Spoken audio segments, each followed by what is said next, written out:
Para vencer, você tem que correr. Cada pessoa tem que enfrentar seus próprios obstáculos.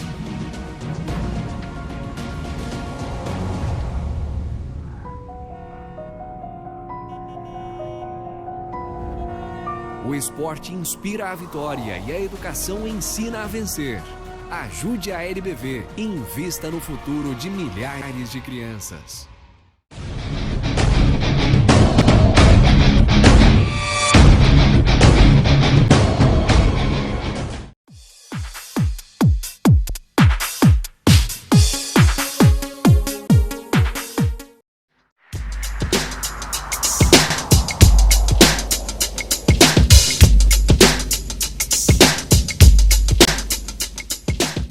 O que a gente mais faz hoje em dia é clicar.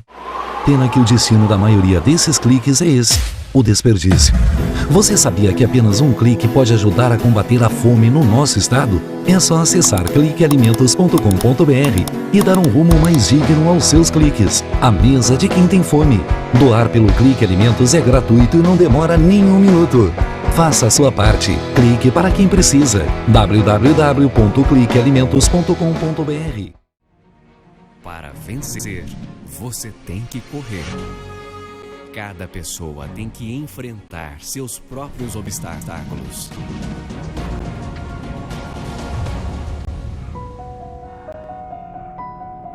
O esporte inspira a vitória e a educação ensina a vencer.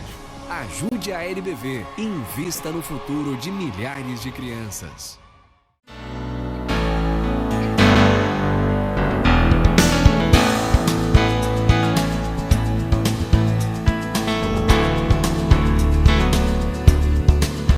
Estamos de volta, estamos aqui na Clínica Leger, na Matriz Porto Alegre. Lembrando, a Clínica Leger tem unidades no Rio de Janeiro, em São Paulo, em Porto de Galinhas, Recife, com aquela proposta diferenciada que já abordamos dentro do programa. E agora o doutor Pedro Westphalen participa conosco para trazer aí algumas informações dentro da sua área de atuação na cirurgia plástica e dando conotações aí à lipoaspiração e lipoescultura. E vamos entrar nos detalhes. É um prazer poder estar aqui hoje para esclarecer alguns assuntos da cirurgia plástica. Afinal de contas, o Brasil é uma referência mundial para esse tipo de cirurgia. E agora vamos falar um pouco da lipoaspiração e da lipoescultura. São muito parecidos e eu vou explicar um pouquinho a diferença e a indicação de cada um. A lipoaspiração é uma cirurgia que é feita para nós conseguirmos uma definição do contorno corporal.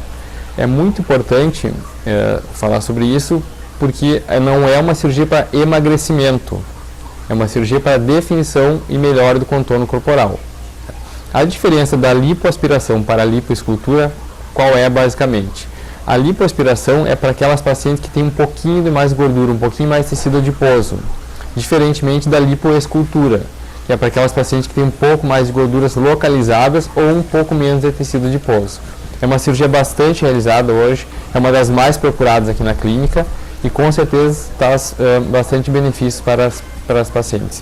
Inclusive, a maior procura ainda é do público feminino, mas tem crescido muito nos últimos tempos o público masculino.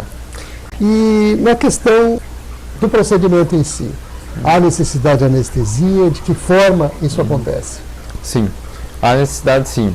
A gente sempre é importante, tanto na lipoaspiração como qualquer cirurgia plástica, sempre é importante realizar em ambientes com segurança total ao paciente.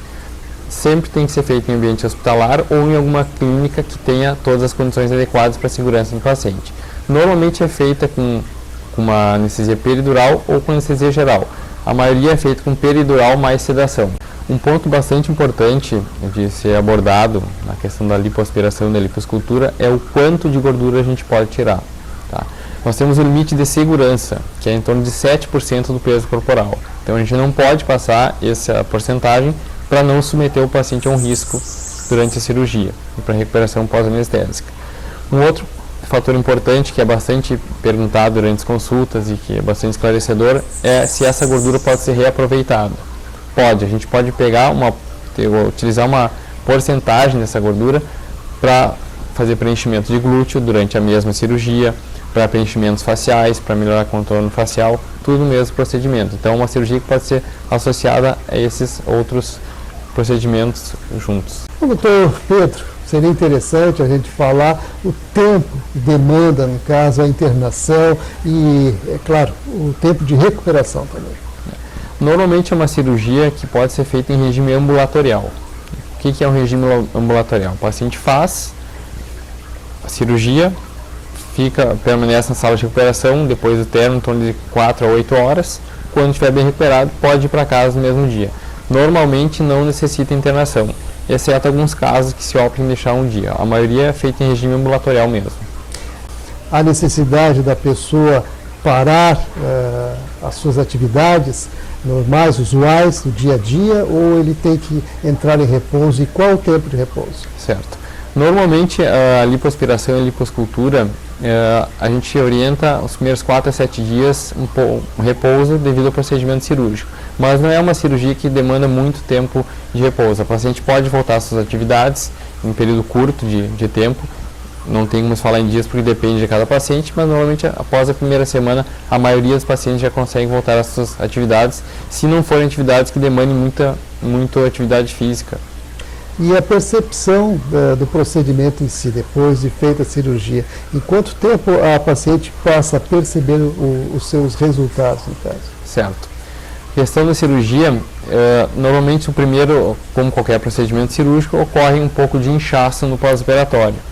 Por isso que é muito importante algumas medidas pós-operatórias que são fundamentais, inclusive, para o resultado da cirurgia. Quais são elas? O uso de malha modeladora, que a gente orienta a usar de 30 a 45 dias, mais ou menos, pelo menos. A gente orienta a fazer drenagem linfática, que ajuda muito no modelamento corporal e ajuda muito na questão da redução do inchaço.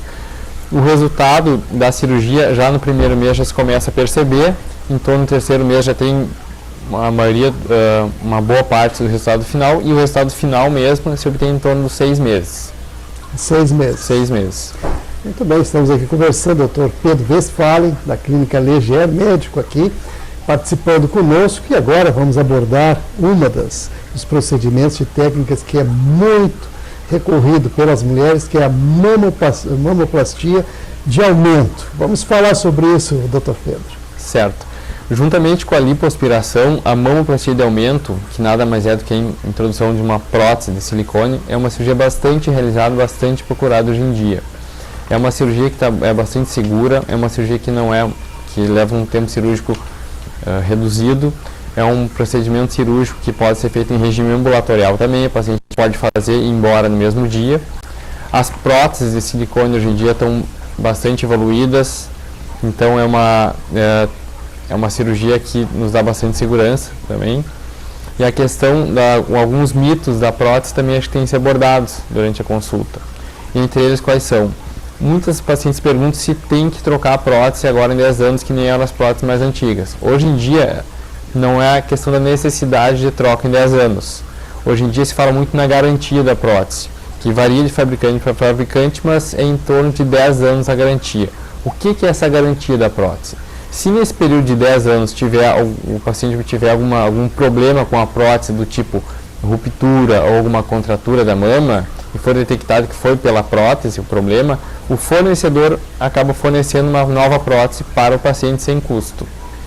Além disso, a prótese de mama, a gente tem alguns formatos, isso é muito abordado durante a consulta pré-operatória, a gente mostra os formatos, por quê? Tem formatos mais utilizados, são principalmente o redondo e o anatômico. Então, isso aí vai ser decidido em conjunto com o paciente para ver qual se adequa melhor ao formato do corpo e qual o formato de mama que a paciente quer com a cirurgia. Muito bem. E outra questão que é muito recorrente também é a cicatrização, né?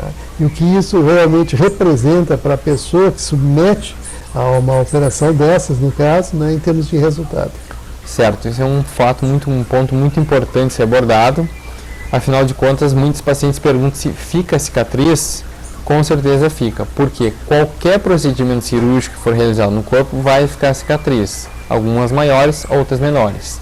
Porém, a paciente troca uma mama, um aumento, para ter um volume maior de mama, por uma cicatriz. Normalmente, a mamoplastia de aumento, a maioria dos casos, a cicatriz não é muito grande. Ela pode ser feita pela abordagem pela areola, ou por baixo do sulco da mama, ou pela região axilar. Que são as mais utilizadas. São as mais utilizadas. E com relação à questão da recuperação, quanto tempo demanda, doutor Pedro? Certo, isso aí também é importante esclarecer, porque na verdade a mamoplastia ela pode ser feita de duas formas, ou a mamoplastia de aumento, ou colocado a prótese acima do músculo ou abaixo do músculo. Quando a mamoplastia é feita de forma acima do músculo, a recuperação é mais rápida, porque se mexe em menos estruturas. Quando é colocada abaixo do músculo, a recuperação é um pouco mais lenta, o pós-operatório é um pouquinho mais dolorido do que acima. Outro fator importante ser comentado é que muitas pacientes ficam com receio de fazer cirurgia quando são mais jovens, pelo fato de que elas vão ser mães e têm medo em questão da amamentação. A mamoplastia de aumento, que é só a inclusão de prótese, ela não interfere na amamentação. Por quê? Porque a prótese é colocada sempre abaixo das glândulas mamárias, então seja abaixo do músculo ou acima do músculo. Então, no caso de mamoplastia de aumento, não é mexida em glândulas mamárias, então, consequentemente, o paciente vai poder amamentar normalmente seu filho futuramente. Muito bem, realmente tem pontos importantes aqui a serem abordados, e uma das considerações também que se deve fazer com relação à contraindicação, se existe contraindicação. As contraindicações principais que tem na mamoplastia de aumento são infecção local na pele, quando o paciente tem alguma infecção local próxima à mama, não necessariamente somente na mama, tem que ser primeiro tratada essa infecção para poder realizar a cirurgia. Então, quando o paciente vem na consulta e a gente faz exame físico e ele tem alguma infecção local, a gente posterga a cirurgia para após o tratamento. Outro fato importante, se abordado em cirurgia de mamoplastia de aumento, como qualquer cirurgia de mama, é fazer um exame de imagem da mama. Por quê? Nós sempre temos que ter em mente que, em primeiro lugar, quando for fazer uma cirurgia mesmo de cunho estético, é a saúde do paciente. Então, tem que ver se o paciente não tem nenhum nódulo suspeito de malignidade, por isso se faz algum exame de imagem. Se houver algum nódulo suspeito, primeiro se encaminha para o mastologista, ele faz a avaliação do nódulo, se tiver tudo ok, aí sim a gente realiza a cirurgia. E, claro, se o paciente tem condições clínicas de ser submetido à própria cirurgia, que isso nós vemos durante a consulta pré-operatória após a solicitação dos exames. Muito bem, doutor Pedro, claro que existem muitas questões a serem abordadas, a gente vai fazer um breve intervalo, em seguida a gente retorna para falar de mais alguns procedimentos. Continue ligado que no instante só a gente volta. Para vencer, você tem que correr. Cada pessoa tem que enfrentar seus próprios obstáculos.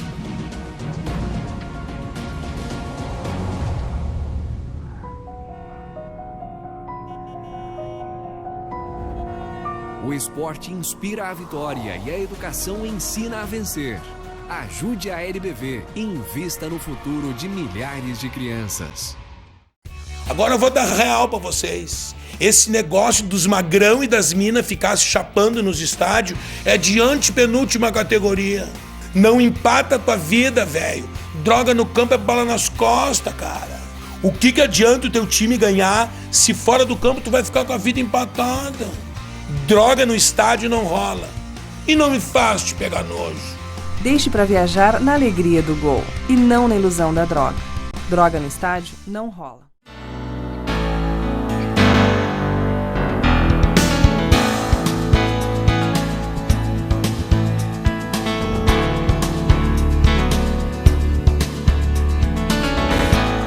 De volta, continuamos aqui com o Dr. Pedro Westphalen, médico da Clínica Leger, e agora vamos falar de mais um procedimento dentro da cirurgia plástica, muito procurado também, que é a mastopexia, né, e vamos, evidentemente, entrar dentro dos detalhes técnicos e os aconselhamentos médicos nesse sentido. Então, doutor Pedro, vamos falar do objetivo da mastopexia. Certo. Primeiramente, a mastopexia, ela é uma cirurgia nada mais é do que o lifting da mama. O que é isso? É para aquelas pacientes que têm uma pitose mamária, para aquelas pacientes que têm uma mama caída e querem erguer a mama.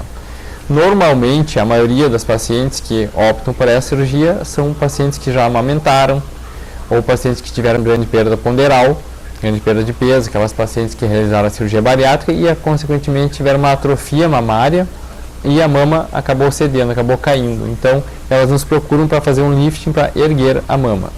Nessa cirurgia, a gente pode associar junto a mamoplastia de aumento, que nada mais é que a gente ergue a mama, faz o lifting da mama e introduz uma prótese de silicone para dar um formato mais adequado, mais harmônico para a mama da paciente.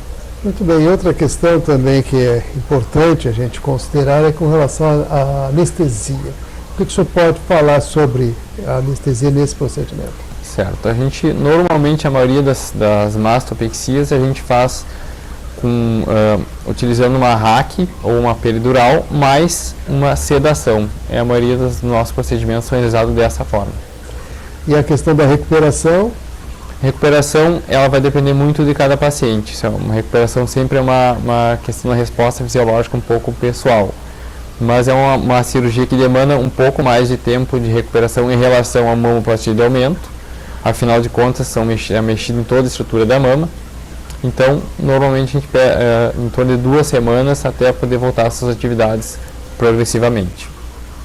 E os cuidados pós-operatórios, quais devem ser? Bom, basicamente, temos que ter alguns cuidados, principalmente utilizar uma malha modeladora, que é o sutiã modelador, que ele é importante para o pós-operatório, que é utilizado pelo menos 30 dias. Algumas pacientes podem utilizar um pouco mais período. Além disso, o esforço físico é muito importante ser evitado nas primeiras semanas, afinal de contas é uma cirurgia maior do que a mamoplastia de aumento. São mais cortes, mais cicatrizes, então, consequentemente, tem que ter um cuidado um pouco mais intenso do que uma mamoplastia de aumento unicamente. Muito bem, então vamos entrar agora na mamoplastia redutora, né, que é ao contrário da que nós estamos falando, justamente para quem tem abundância de seios, reduzir os seios. Eu gostaria então que o senhor entrasse nessas questões, dizendo em que casos é indicado isso. A mamoplastia redutora é uma cirurgia considerada reparadora dentro da cirurgia plástica, diferentemente das cirurgias de mamoplastia de aumento e do lifting mamário, ou seja, da mastopexia. Por que ela é uma cirurgia reparadora? Ela é uma cirurgia reparadora, afinal de contas, as mamas, com o seu peso acima do normal, acabam trazendo prejuízos funcionais para pacientes, fisiológicos para pacientes, que é dores crônicas cervicais, podem trazer micose e repetição no sulco mamário. Então são cirurgias reparadoras, no qual a gente reduz o volume das mamas.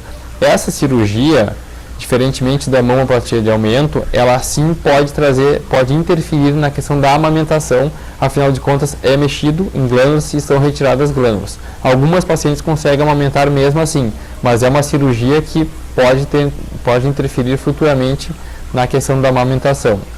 A questão da idade também é um ponto a ser relatado.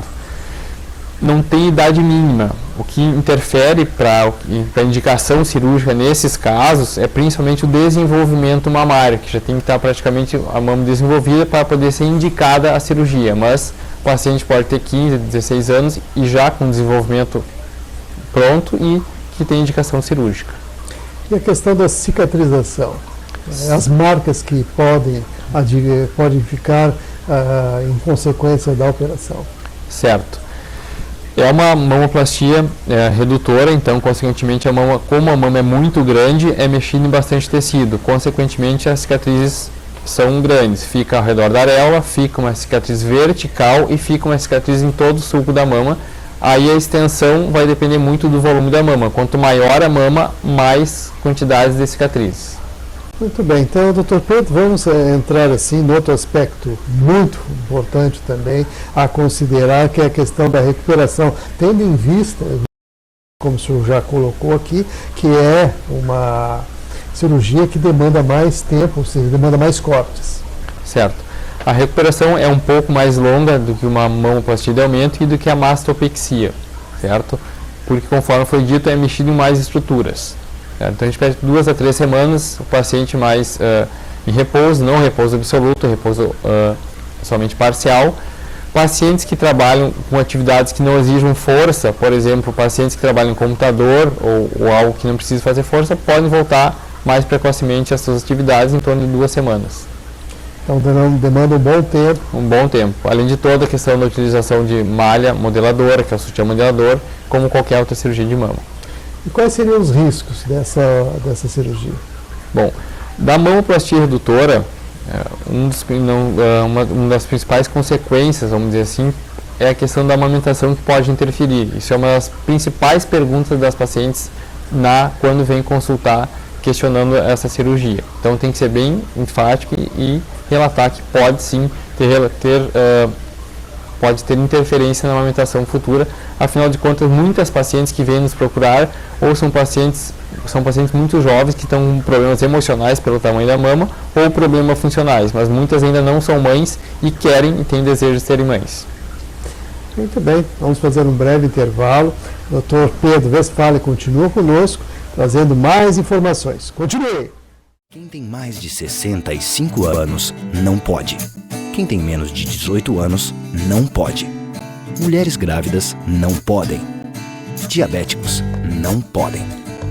Quem já teve hepatite não pode. Quem tem tatuagem recente não pode. E você, qual o seu motivo para continuar de braços cruzados e não ir doar sangue? Seja um doador. Uma campanha do Banco de Sangue do H. Para vencer, você tem que correr.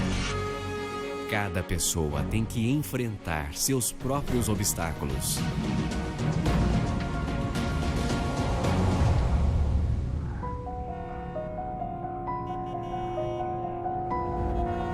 O esporte inspira a vitória e a educação ensina a vencer.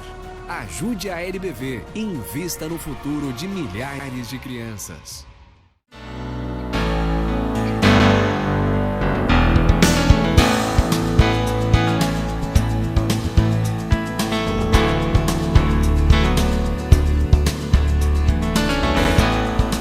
Continuamos aqui na Clínica Leger, Dr. Pedro Westphalen participando conosco, e agora vamos falar sobre um procedimento que realmente gera, né, muitas dúvidas, né, com relação à sua situação de entendimento, mas que vai ser esclarecida aqui com tranquilidade.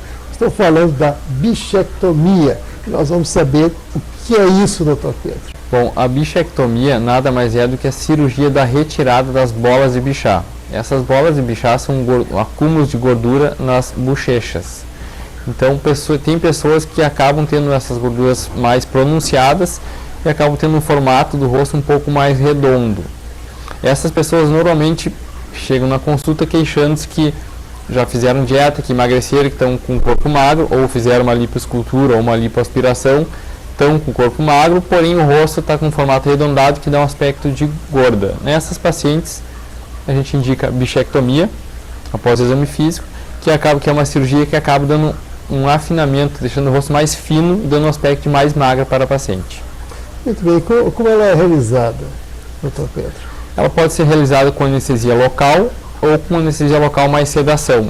Sempre em ambiente cirúrgico, sempre em ambiente que tenha bastante segurança para o paciente.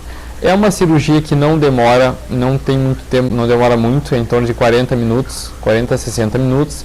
É uma cirurgia realizada em regime ambulatorial, o paciente pode fazer e ir embora no mesmo dia.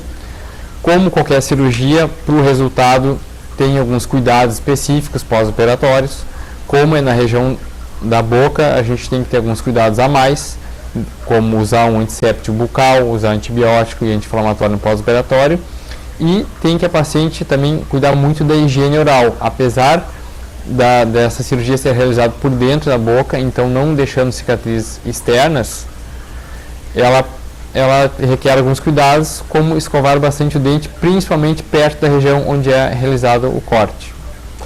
Muito bem, e outra questão que seria interessante a gente abordar também é com relação à associação com outros tratamentos. É possível? Certo, é possível e é, em alguns casos, bastante indicado para um melhor resultado. Muitas pacientes que têm o formato do rosto arredondado, além da bola de Bichat ser bastante pronunciada e ser corrigida com a cirurgia da bichectomia, tem pessoas que têm um pouco de acúmulo na região cervical, embaixo do queixo, a famosa papada. Essas pacientes, para obter um resultado mais satisfatório, muitas vezes necessitam uma associação de lipoaspiração nessa região. Então, Dr. Pedro Westphalen, gostaríamos agora de abordar um outro aspecto muito importante com relação a procedimentos, que existe uma procura muito grande, inclusive a gente vai conotar bem isso, que é a questão da rinoplastia e, evidentemente, para que ela serve, Dr. Pedro?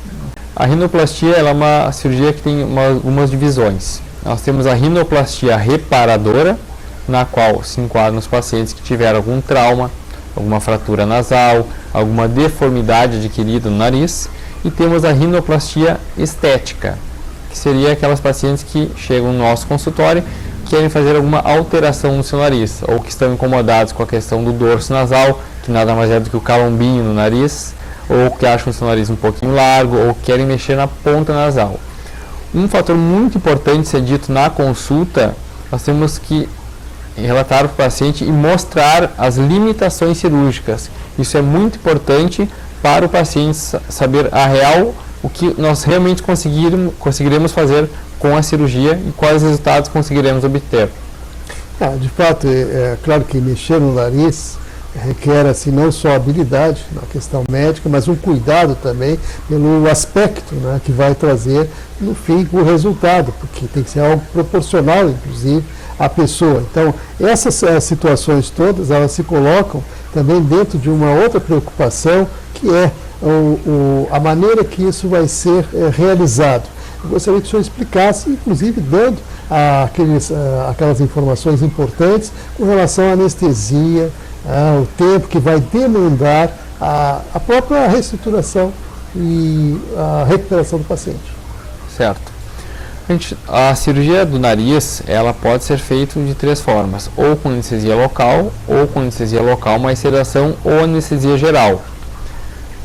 Na maioria dos casos se opta pela anestesia geral. Tá? Ela é uma cirurgia que demora em torno de 1h30 a 2h30, dependendo do caso. É uma cirurgia que é feita em regime ambulatorial, o paciente faz e pode ir embora no mesmo dia. E os cuidados pós-operatórios são basicamente o da maioria das cirurgias. Porém, a diferença é que tem um cuidado maior que tem que ter é a questão de não dormir sobre o nariz, cuidado para não pegar sol, porque muitas vezes pode ficar um pouco roxo ao redor do nariz, para não ter manchas de pele. Basicamente, são esses cuidados. E a questão da contraindicação entra nessa situação, em algum desses casos? Contraindicação é a questão de, principalmente, condição clínica do paciente, e uma contraindicação que ocorre com alguma frequência é quando o paciente deseja resultados que a cirurgia não vai atingir. Por isso é muito importante uma conversa longa com o seu médico para ele esclarecer todas as dúvidas e falar das possibilidades e o que se pode atingir com a cirurgia e quais são as limitações da cirurgia. Então, doutor Pedro, vamos entrar agora na questão da otoplastia, né? Inicialmente, é claro, explicando o que é isso. A otoplastia nada mais é que uma cirurgia para a correção das orelhas em abano. Ela é uma cirurgia considerada reparadora. Afinal de contas, a orelha em abano é uma malformação congênita, ou seja, o paciente nasce com essa malformação. Ela é uma cirurgia que pode ser feita já na infância, inclusive na idade quando o paciente vai entrar na escola, porque alguns pacientes acabam sofrendo algumas alterações emocionais durante a escola pelo fato dessa malformação. Ela é uma cirurgia que é feita em regime ambulatorial, ou seja, o paciente faz a cirurgia e pode ir embora no mesmo dia. Ela tem alguns cuidados específicos, do tipo, o paciente não pode dormir no pós-operatório sobre as orelhas nas primeiras semanas. Além disso, nós indicamos o uso de faixas durante 15 a 30 dias, dependendo do caso. Muito bem, realmente, informações muito pertinentes aqui na Clínica Leger, você acompanhando aí com exclusividade, e vamos agradecer aqui a participação do Dr. Pedro Westphalen.